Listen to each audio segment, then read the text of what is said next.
Hello, this is my video recording for my Contemporary Global Issues final project, and the issue I decided to discuss was the Chinese state and the Uyghurs.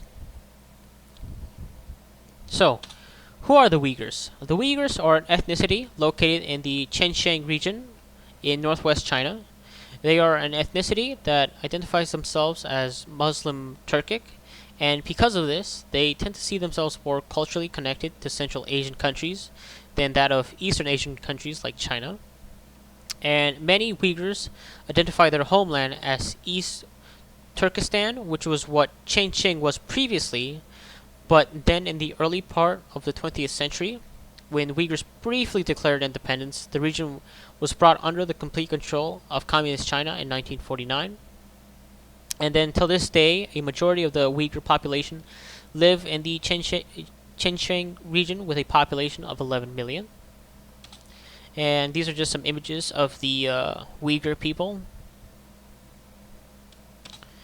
And so the ongoing issue between the Chinese government and the Uyghur people is that the Chinese government have been building detention camps to suppress the Uyghur ethnicity.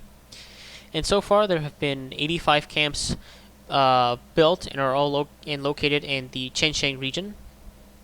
And most of the inmates in these camps have never been charged with a crime and have also never received any legal representation. So they've all just been thrown in these detention camps without any due process, without any reason. And there have been a lot of inhumane actions going on within these detention camps, which has been denied by the Chinese government. And also the Chinese government has labeled these detention campers as so-called re-education camps. And the reason behind this is that the Chinese government wants to build these so-called re-education camps to make the Uyghur people more civilized under the eyes of the Chinese Communist Party. And so here are some of the images of the Uyghur detention camps. So the image on the bottom left was actually an image taken from a drone that was hovering over one of the detention camps and caught video recording what was happening here. And there was a BBC interview with the Chinese ambassador to the UK, and the BBC anchorman and the Chinese ambassador to the UK, they were having a discussion on the existence of the detention camps and the treatment towards the Uyghur people. And the Chinese ambassador has denied that the Uyghur people have been treated badly and had stated that the Uyghur people are as equally as treated as any Chinese citizen. And it wasn't until it was at that point when the BBC decided to air this drone video showing the acting as a counter argument of that the Uyghur people are in fact not being treated equally as Chinese citizens. So also some ongoing human rights issues is that the Xinjiang region is covered by a heavy and extensive network of surveillance, which include police checkpoints and cameras with military personnel that scan everything from number plates to individual faces. There have been accusations towards the government and saying that the Chinese government has been over-exaggerating the threat as a means to justify their treatment towards the Uyghurs. And they have also been implementing policies that have gradually curtailed the Uyghurs' religious, commercial, and cultural activities, and have been cracking down on any street protests, such as there was a protest around the 1990s in which the Uyghur people protested in the Xinjiang region for more economic equality.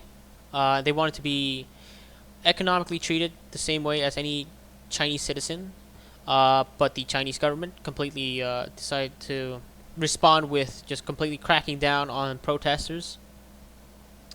And some of the human rights issues that have been occurring in these detention camps is torture, forced political indoctrination, forced labor, forced sterilization, and there has been reports of forced organ harvesting.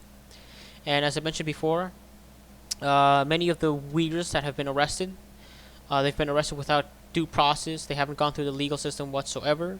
They have just been thrown in these detention camps where they'll get tortured, uh, tortured, go through forced labor, go through many inhumane actions without any precaution whatsoever.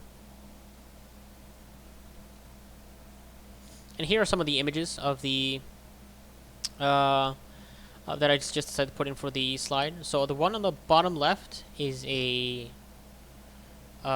forced labor camp, and the one on the top left and bottom right corner are from protests.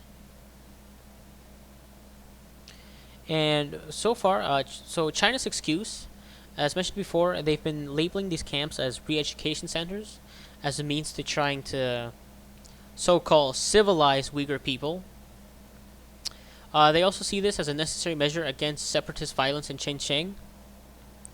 So as mentioned before, Xinjiang used to be East Turkestan, which was what was the homeland of the Uyghur people, but until 1949, when the Chinese Communist Party and the Chinese communist country decided to invade East Turkestan and decided to conquer it and now name it as what is now present-day Xinjiang. They've also claimed that the Uyghurs hold extremist views that are a threat to China's security, hence the so-called re-education centers. China also points out to attacks that happened in 2013 in which a car was driven into a crowd in Beijing's Tiananmen Square. And then there was also another attack in 2017 when the government cracked down on Uyghurs in Xinjiang, and 8 people were killed in a knife attack in February. And then also the Chinese government have used the Chinese media, in which the Chinese media have been warning that if Chinese government doesn't get a tight control over the Xinjiang region, then Xinjiang could become China's Syria or China's Libya. So here are some more images. So the image on the bottom left is an image of the 2013 attack where a car drove by a crowd through Tiananmen Square. The one on the bottom right is on the knife attack that happened in 2017, which resulted in 8 deaths. And then the two images are kind of a way for the Chinese government to kind of show a more positive light on these detention centers. So what the Chinese government will do whenever foreign newscast stations or any other foreign investigators show up, what they'll tend to do is they try to make these detention camps look more humane, and by doing that they'll kind of show off like these show off that the Uyghurs are just learning like these dance lessons, they're just learning Chinese history, they're just learning, it's just like any other ordinary school. But in reality, what's been happening, this is all just a facade, and what's been happening is just a bunch of inhumane actions. And so what has been the international reaction? So Amnesty International and the Human Rights Watch have accused the Chinese government of mass imprisonment and torture. The Inter-Parliamentary Alliance in China, which are politicians focused on relations with the Chinese government, they have called upon the United Nations to establish an international independent investigation into the situation in Xinjiang. There has been a letter written to the United Nations Human Rights Council, where 22 countries, mainly from Europe and Canada, with the United States excluded, condemning China's actions.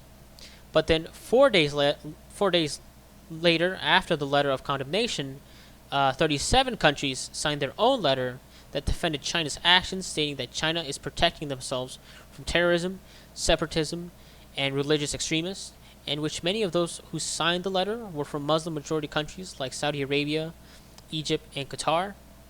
And then also the United States soon condemned China's actions on the global stage at the United Nations General Assembly, which was followed with 30 other countries calling the camps a horrific campaign of repression. So the image on the left is the letter of condemnation from the 20 countries which condemned China's actions towards the Uyghur people, and then the image on the right is the letter from the countries that defended China's actions against the Uyghur people. And that is all for my pr- presentation on the Chinese government and their treatment towards the Uyghur people. This slide is just my references, and that is all.